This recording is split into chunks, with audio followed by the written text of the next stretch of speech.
இப்போ மதிய உணவு பத்தி சொன்னீங்க. அந்த உணவுல எந்த மாதிரி முறைகள் இருக்கணும், எதை சேர்த்தணும் அப்படிங்கிற மாதிரி சொன்னீங்க. இரவு உணவு வந்து எந்த மாதிரி எடுத்துக்கலாம், படுக்க போறதுக்கு முன்னாடி எவ்வளவு நேரத்துக்கு முன்னாடி சாப்பிடணும், அந்த முறைகள் எல்லாம் எப்படிங்கிறது தெரியப்படுத்தீங்கன்னா பயனுள்ளதாக இருக்கும். வாழ்வோம் வாழ வைப்போம். குரு மாப்பன் அவர்கள் அருளார் ஸ்ரீட காலை லட்சுமராஜ்.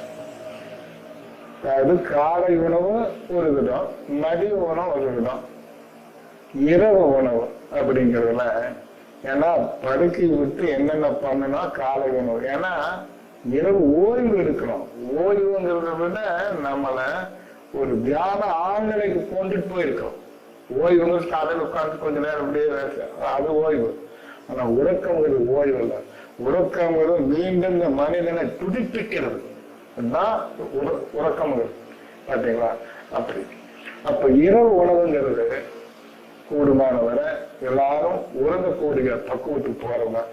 அந்த உறக்கத்துல இரவு வேலை இருக்கிறவங்களுக்கு அந்த உறக்கம் இருக்காது. அப்போ இந்த இரவு உறக்கம் போகிறவங்க எப்படி சாப்பிடணும் அப்படிங்கிற ஒரு பக்குவம் பார்த்தா எல்லாரும் சொல்ல ராத்திரி கொஞ்சம் கம்மியா சாப்பிடணும். காலையில சாப்பிடுறோம், 4 மணி நேரத்துல நல்லா பசியா இருக்குது, வேலை செஞ்சதுனால மதியம் சாப்பிட்டு இரவு மறுபடியும் பசியாகும், மீண்டும் மாலை வரைக்கும் வேலை செஞ்சதுனால இரவு வேலை இல்லை. எதுக்கு? நம்ம கை காலங்களுக்கு வேலை இல்லை. உள்ள வேலை இருக்கு, உள்ள வேலை இருக்கு, நல்ல செரிமானம் பண்ணும். பார்த்தீங்களா? அந்த உறக்கத்தின் போது எல்லா அவயங்களும் அப்படியே எப்படி இருக்குன்னா அமைதியா இருக்கும். ஆனா இறைப்பை வேலை செஞ்சுக்கிட்டு தான் இருக்கும்.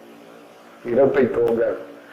காலையில பாருங்க, காலை உணவு மதிய உணவு இரவு காலையில் எந்திரிக்கிறப்போ அப்படிங்கிற ஒரு பக்கம் வர்றப்போ இரவு நேரத்துல கூடுமானவரை ரொம்ப கெட்டியான உணவுகள்ல கவனமா இருக்கணும்.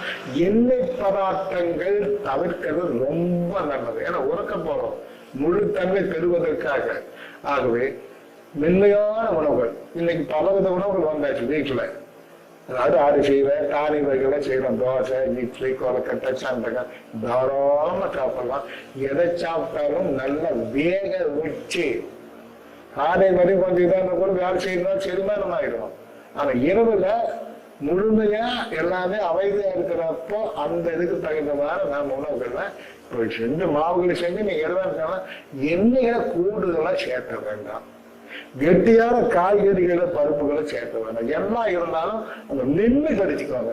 நல்லா பெண் சாப்பிட்ட உடனே படுக்க போகக்கூடாது.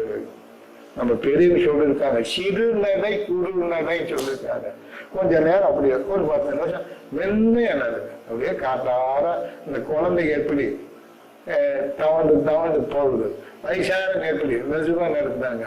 அந்த சிறுநடை குறுநடையானா உந்த உணவுகள் எல்லாம் படுக்க போறதுக்கு முன்னாலே நல்ல மாவு மாற கூழ் மாற இடத்துக்கு போனா அது மென்மையா இருந்தா செரிமானம் பண்ணிடும். செரிமானம் பண்ணா சத்து நீர் உருவாய் ரத்தம் உருவாய்க்கும். அதுக்காக இரவுல கடினமில்லாத மென்மையான உணவு. மதியம் கொஞ்சம் கடினம், ஏன்னா வேலை செய்யறதுனால அது மாதிரி நீங்க செஞ்சுக்கலாம்.